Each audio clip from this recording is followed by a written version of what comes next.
Hello.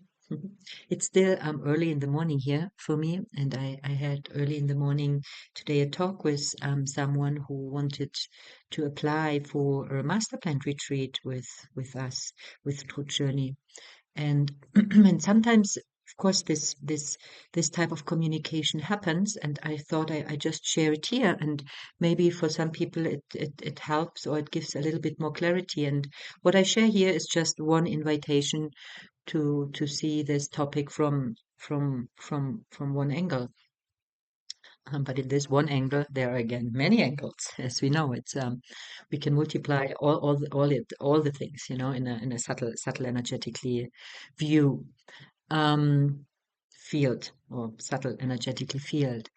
So, doing a master plan diet, doing a zama, that really is a school of learning about energies, and it goes more and more and more subtle, in very subtle universes, and to see the whole universe, learning to see that through the lens of very, very, very subtle energies and what's happening really on layers of creation.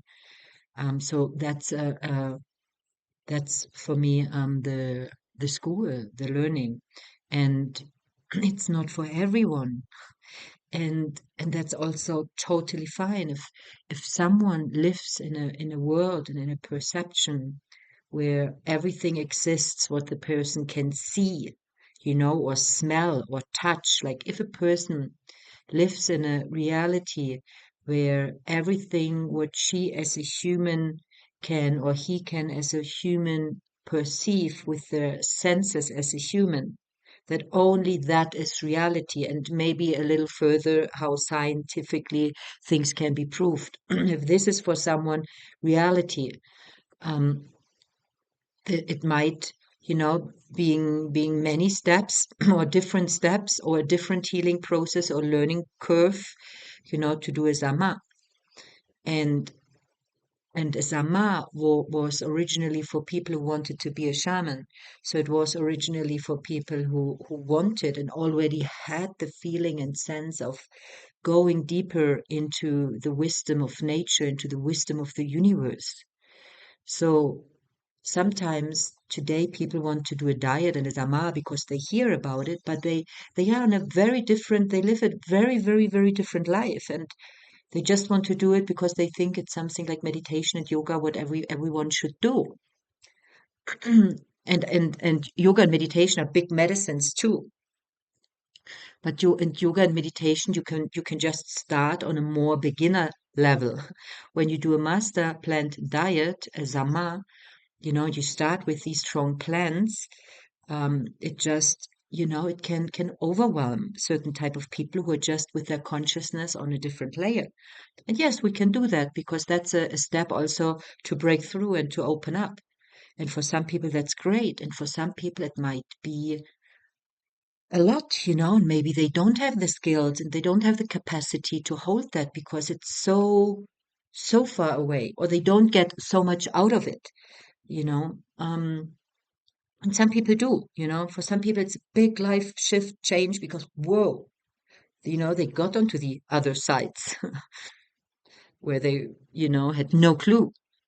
Um, and another topic what I want to share here is connected to that because this was actually the talk I had this morning. It's about medication, it's about food restrictions, because it's it's a big in the beginning it's a big cleaning and cleansing process, and we live in a world where are a lot of how you say in English, where a lot of, sorry, I don't have the word, but where a lot of substances and a lot of contents and a lot of information and a lot of things we breathe in, we eat, we take in our brain, we take in our consciousness through our ears, what we see, what we smell, what we taste, where we talk about.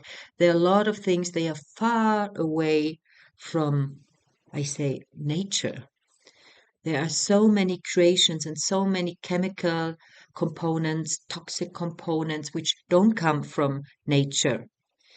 And when we start as a map, it's a lot about cleansing and cleaning all these things on all that layers. It's not just physically what is in our blood and our vessels and our skin and our cells.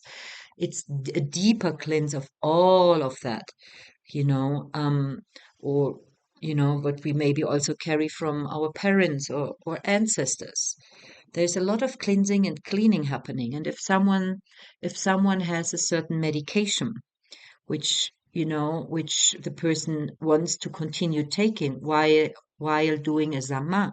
There is the information, there is something buzzing there, what is most of the time a little unpredictable for the shamans, um, how that will affect the process. But there's something there what is not nature, what is not purely you, and it's covering up something, and it's maybe covering up certain symptoms why you take it. So the medicine cannot go fully through and in it, maybe.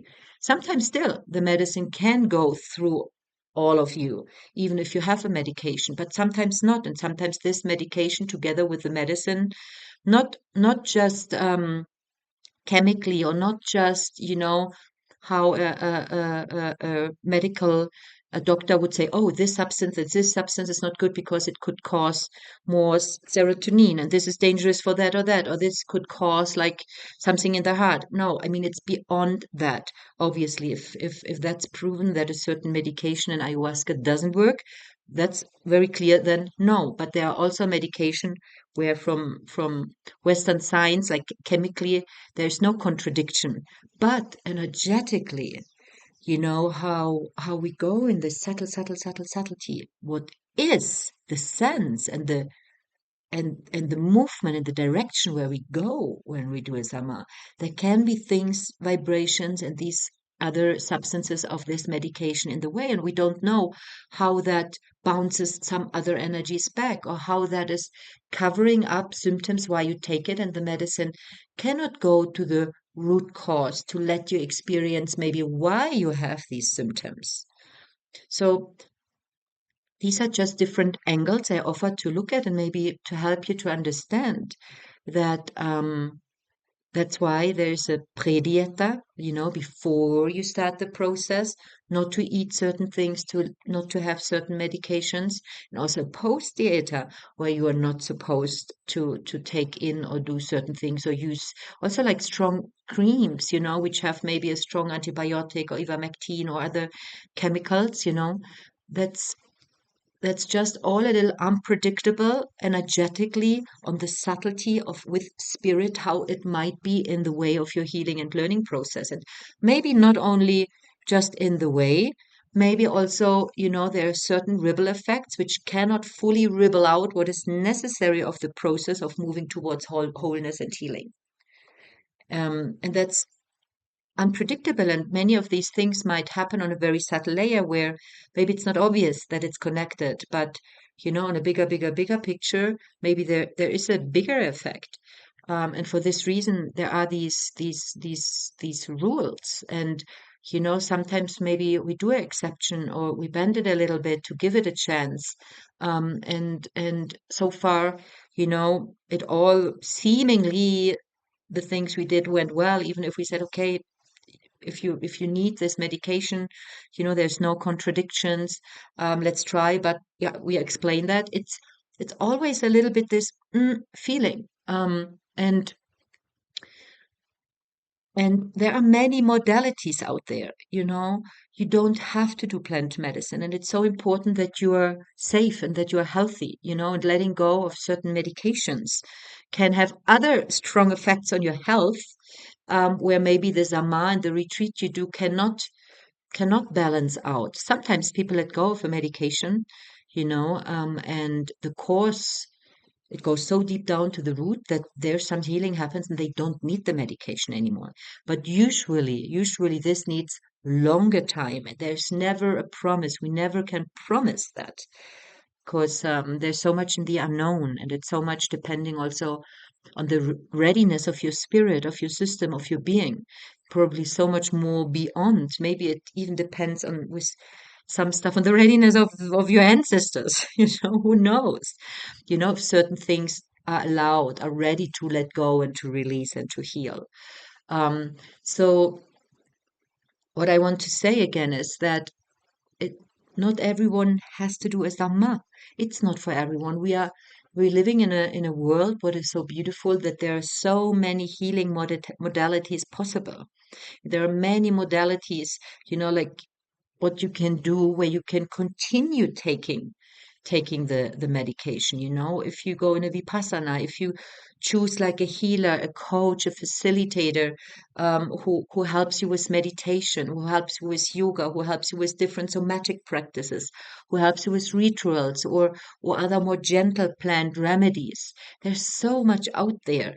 Music, sound, um, singing, so much, endless possibilities where you can continue taking medication so you are not excluded of your healing process. You can choose to heal.